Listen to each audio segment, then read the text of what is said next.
नमस्कार कुकिंग तड़का को आपण मानकु स्वागत जनाउछि। आज मु आपण मानकु जह्नी आलू बड़ी बेसर तरकारी करी देखैबी।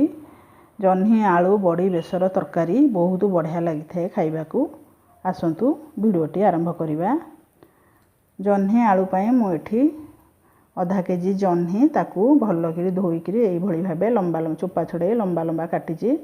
आलू को मध्य 4टा आलू नैची ताकू मध्य लंबा लंबा करी काटी चोपा छड़े गोटे टमाटर नहीं तापरे मसला पाई मुठी गोटे मुंडा रसुण आउ छोट पियाजटे ताकू नहीं एबे आमे ग्राइंडिंग करिबा।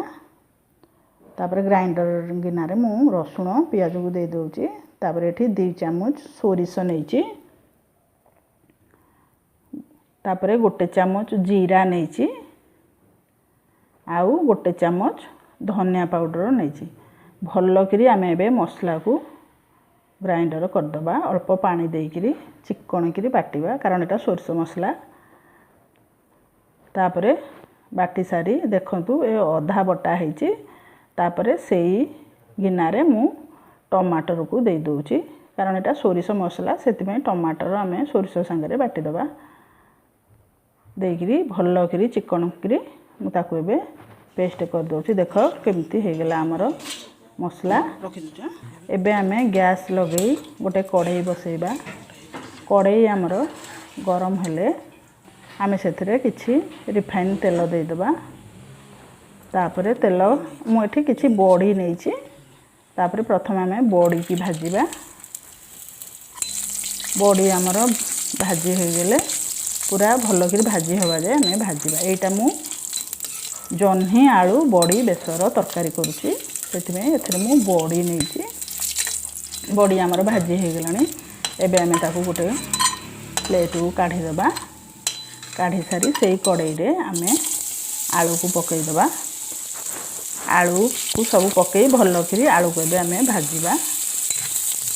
जह्नी आलू तरकारी कला बेले आपण जह्नी रो साइज टिके बड़ रखिबे कारण आलू संगे सेटा सिझिले आलू लेट रे सिझे जह्नीटा जल्दी सिझी जीवो सेति टिके बड़ बड़ साइज जह्नी की करिवे। देखंतु आलू हमर भल भाबे भाजी हो गलानी। एबे आमे आलू को गोटे प्लेट को नै से आलू रे आमे जो काटी की रखितले प्लेट रे रखितले जो जह्नी ताकू दे दबा। देकरी आलू संगे टिके भाजी दबा। जह्नीटा अल्प समय पई तेल रे टिके भाजी दबा। तापरे जह्नी आलू आमर भाजी हो गलानी। एबे आमे ताकू प्लेट को काढ़ीबा।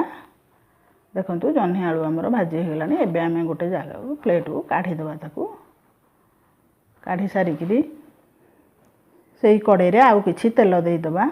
तापरे तेल गरम हले सेथरे मु किछि पंचु फुटण फुटौजी कारण पंचु फुटण फुटेले बास्ना बहुत बढ़िया होइथे।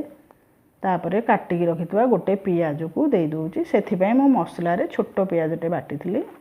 पियाजटा हमर छुंक कले तरकारी बहुत बढ़िया लागि थाए। तापरे पियाज हमर देखंतु भाजी हवा जाय आमे भाजीबा। पियाज हमर भाजी हेलानी। एबे आमे बाटी की रखितबा मसला को दे दबा। देइकरी ताकू भल करी गोळेइबा। देखंतु मसला को मु एबे भल भाबे गोळेइ दोउची। गोळेइ सारी किरी एटा सोरिष मसला एटा बेसी कषा हबो नै तथापि टिके तेल रे आमे कसिबा। तापरे एबे मु सेथरे भाजी की रखितबा जह्नी आलू को दे दोउची। देइकरी आउ किछि समय पई ताकू भल करी मसला संगे गोळेइ दोउची।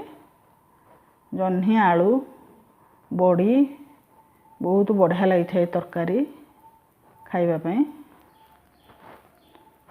तापरे जह्नी की आलू को भल करी मु मिसई दोउची मसला संगे। देखंतु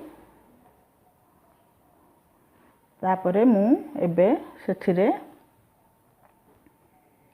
जह्नी आलू हमर भल करी मसला संगे मिसी गलानी। एबे मु ସେଥିରେ गिन्ना को धोईकरी जो गिन्ना मु मसला करथिली से गिन्ना को धोईकरी पानी दे दूची पानी देकरी पुणी टिके ताको भल करी गोळेई गाळेई दूची तापरे एबे मु सेथिरे स्वाद हिसाब रे हाफ चामच लंका गुंड हल्दी गुंड दे दूची तापरे स्वाद हिसाब रे लूण दे दूची देकरी एबे टिके ताको गोळेई गाळेई दे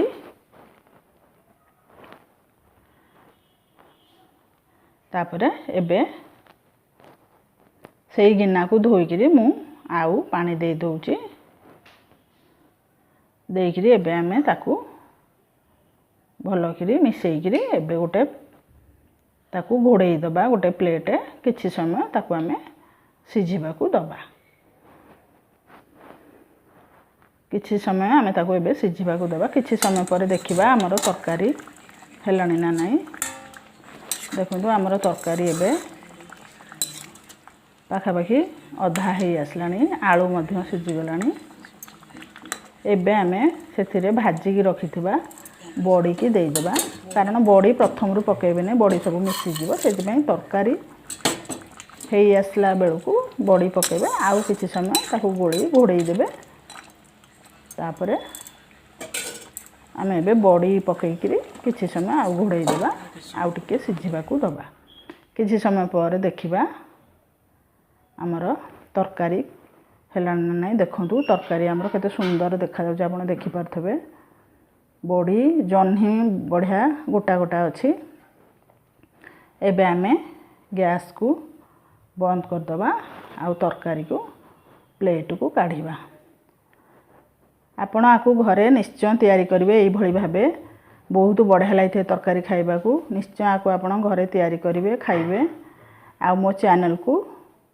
सब्सक्राइब करिवे प्लीज मो चैनल को सब्सक्राइब करिवे आपनको सपोर्ट बहुत दरकार मोर से मु आपण मानू कहूँ आपण मैंने मो चैनल को सब्सक्राइब करेंगे यही भली नुआ वीडियो देखिबा आपण मैंने मो चैनल को सब्सक्राइब करंतु प्लीज सब्सक्राइब करंतु रहुची धन्यवाद।